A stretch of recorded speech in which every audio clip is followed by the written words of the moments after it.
What's going on, guys? Welcome back to the second episode of the Mind Over Matter podcast show. It's me, your boy, Drew Tommy Benzo, and we are back with a brand new show for you guys today. So today I wanted to talk with you guys intimately about the subject of mental illness and why it's really important to understand mental illness and understand some of the aspects that go along with mental illness, checking in with people, knowing what kind of mental illness you may or may not have or someone close to you has, some of the effects of mental illness, and overall how we can train our minds to overpower that mental illness. So this is me speaking very intimately. This is me speaking very compassionately with you guys about this subject, just because me personally, I have struggled with mental illness. I have struggled with depression, and that's totally okay. That's one of the reasons why I made this show, is because I have taken the time to find good ways to cope with my feelings, cope with my emotions, cope with my angers, my stresses, in a more healthy way that does not destroy a life, does not destroy everything bright in a person's life. Because that is really, that depression and anxiety, those are two of the main ones that are most common in the world: depression and anxiety. Depression kills hundreds of thousands of people a year. Anxiety is something that many people live with in a day-to-day basis. And if we all get a little bit of a better understanding about what those two things are, we can learn how to self-treat them better and learn how to live our lives in a way that minimizes the flare-ups of those things. So just a little bit of a backstory. I think I really suffered with depression for about 2 to 3 years. And I'm happy to say that I am no longer in that sad state anymore. But depression takes on so many different characters. I want to let you guys know that right off the bat. It takes on so many different characters. There's so many different types of depression, things to look out for in a person that is in a depressive episode. It's really a very broad topic, broad viewpoint, as I put it. So one of the things that I noticed when I was going through my depression is that for me personally, I did not have motivation to do anything. Every day I woke up, it's like as if I was in like a fog. It's like the hardest thing to overcome would be to get out of the bed. That would be like the hardest part of the day. And then just being around people in general, that was also really, really hard. But one of my things that I did to cope with it, which I don't think was really healthy, was to just ignore it. Ignore that I was going through inner turmoil and just put on a brave face. And although that is something that, we have to do in the modern world, that's something that we have, no matter what's going on in our lives, we have to step out into the world every day and put on a brave face, whether we want to or not. Unfortunately, that's just the ideals of the world that we live in. And it's really important that you know when you are not feeling your best self. And that, depression can cause a lot of things. It can cause weight gain, weight loss. You distance yourself from your friends, your family, relatives. You stop doing the things that you love. And if you do continue to do them, you don't put the same effort into it, and it shows. You lose motivation. You lose energy. Your mind is extremely, extremely powerful. And you have to know when you're not doing well. And it's something that is very personal to each and every person in the world. I feel like when you haven't been feeling yourself for like more than 3 weeks, that's when you should say, okay, you got to take a self-analysis. And that's one of the things that I do with myself is I take a self-analysis and I say, okay, how is my mental state? How am I feeling? How have I been feeling the past, month or so? And if I sit to myself and I say, I haven't been feeling too good. Like, there's this, there's that. I take that moment and, sit with myself and reflect and say, okay, well, how can I make myself feel better? What will make me feel better? And for me, what makes me feel better is, trying to keep going, finding something to do, finding some little mundane activity to do. Because when you're depressed, the number one thing that a lot of people like to do is they just like to be alone. They like to sleep a lot. I know that was one of the things for me. Sleeping was my escape when I was depressed. Being alone in my room, that was my escape for being depressed. Not going outside, not talking to people. That was my escape. And I just want to say that that's not healthy. That's just not healthy, because every human, no matter how tough you are, every human needs some type of social interaction. That is just one of the main reasons why you are seeing so many people flare up with depressive episodes, anxiety, depression, mania, suicidal thoughts during this pandemic, because humans are naturally programmed to love social interaction, love social communication. And when you take yourself and put yourself in a position as to where you don't allow yourself to get that, that is one of the things I believe that, really can take a lot out of a person. I mean, life it's in and of itself can just sap some of the energy out of you, but you need people to bounce you need people to bounce ideas off of. You need people to talk to, and that is one of the things that I strongly, encourage. When you aren't feeling well mentally, find a friend to talk to. Find someone that is open-minded and is just willing to listen. And if you need advice, they're always there to give you the advice that you may need to hear at the time.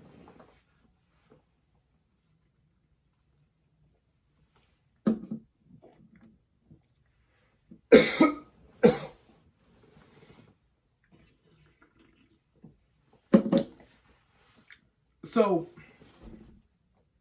I ask myself this question. I ask myself this question. What triggers a depressive episode? So I came to this conclusion. These are off of my personal beliefs. What triggers a depressive episode? I would say a traumatic event, not expressing how you are feeling towards situations, feeling as though you're not moving anywhere in life.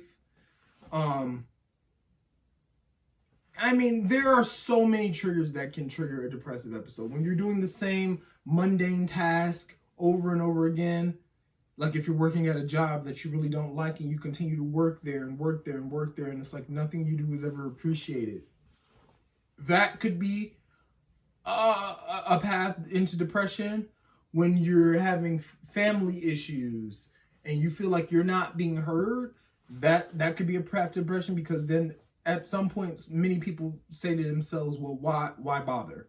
Why bother talking about it? If you feel as though you cannot talk with anyone about it, there is a hotline if you need to talk to someone. And I'm going to link that below for you guys. It's the National Suicide Hotline. You don't have to be suicidal to call that number. Those people will talk to you for anything. if you just need advice, if you need someone to talk to, someone to text,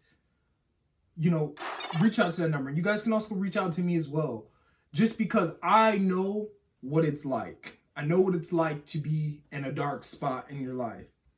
But one of the things that I always did tell myself was, in every storm, the storm will end.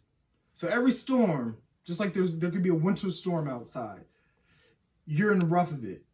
Just know that storm will eventually end for you. And I think that was one of the things that made it easier for me to cope with it. But I mean, I did go through it, and I think that's the main reason why I started this, is because I wanted to spread awareness on mental health. I wanted to spread awareness on how to better yourself, healthy ways of coping with these things, because it's a very serious issue. And I want to speak to that specifically because clearly I'm an African American man, and African American men struggle with depression, struggle with mental health issues, just as any other race does. Black and brown men are taught as children to disregard how they are feeling and to always put up a brave, bravado front. And although that is good at times of stress, it does eat away at a person. It eats away at a person's liveliness, happiness, grace, all of that. It eats away at that. So that, for me as a black man, that was one of the biggest hurdles I had to come over, was analyzing why I felt the way I felt, how I can get over how I feel, and how I can express my emotion in a calm and productive manner that yields a result. And I feel like, for me, keeping myself going is the key. You have to keep yourself going when you feel as though you have nothing left, when you feel in your mind, in your heart, that life is terrible. There's nothing out here. You have to, that is one of the hardest things to do, guys. That's one of the hardest things to do, is to look at yourself. Sometimes and think to yourself, maybe I'm the problem. Maybe I'm what's holding me back. That's one of the hardest things to do. And it's like, when you look at yourself and you have that self-evaluation, you think to yourself, yeah, I'm holding myself back. No one's holding me back with me. Because I want you guys to remember that you are in control of your life. Every decision that you make has a consequence, whether that consequence is good or bad. Every decision that you make in this life, there are decisions that I made 4 or 5 years ago that I'm seeing the repercussions of now. Whether those decisions were good or bad, I see those repercussions now. And you have to take control of your own life. Most of the people that are watching me now are between the ages of probably 19 and 25. I would say that this is a very stressful moment. On par, millennials and Gen Z are the most stressed generation that has ever come of this earth, because there is a lot of pressure on us to break generational curses, fix the world, grow up in a society that is controlled by social media and exposure and content, bombarding us constantly. So it puts a lot of stress on us. And that in and of itself is another way that I would say to detoxify your life, is to stay off of social media for a while if you have to. Because what social media can do to a person is, you see all of these pictures of all of these people having fun, living life and stuff. And then you look at yourself and you look at your feed and you might think to yourself, well, I'm not really doing anything. My life sucks. One of the number one things that I want to break through to a lot of people is that social media is only a snapshot a short video of a person's life. Social media feeds are created to convey a message.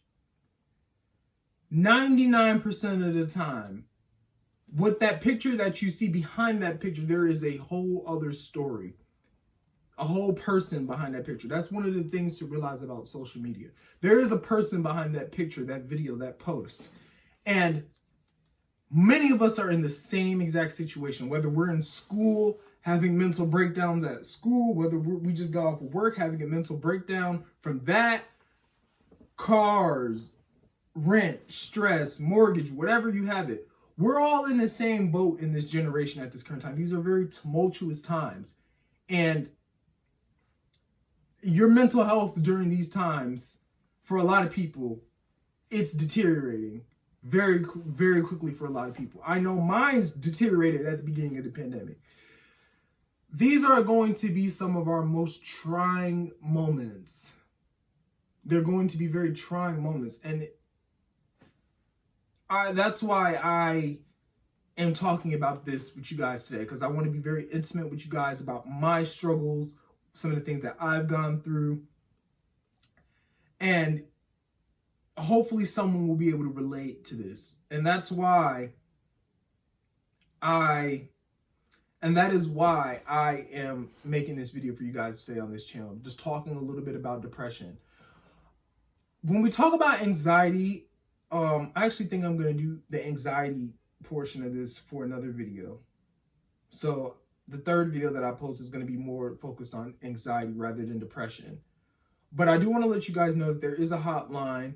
I'm going to link that hotline below for you guys, right underneath, right here. The phone number to the National Suicide Prevention Hotline. I'm going to link a couple other numbers below for you guys if you guys need help. If you guys need anyone to talk to, if you guys need a friend, someone to talk to, someone to vent to, I'm going to link my Instagram below. You guys feel free to DM me anytime for anything, any questions, comments, concerns. If you guys want to know about, some of my struggles deeper, I'm open to share that. I just want everyone to know that mental health is very important. Aside from your physical health, mental health is important, because how can you have good physical health if your mental health is not correct? Yeah. And without further ado, guys, that is the end of today's Mind Over Matter show, video 2, podcast 2. Thank you so much for watching, guys. Be sure to like, comment, share, and subscribe. And without further ado, I'll see you guys in the next video. Peace.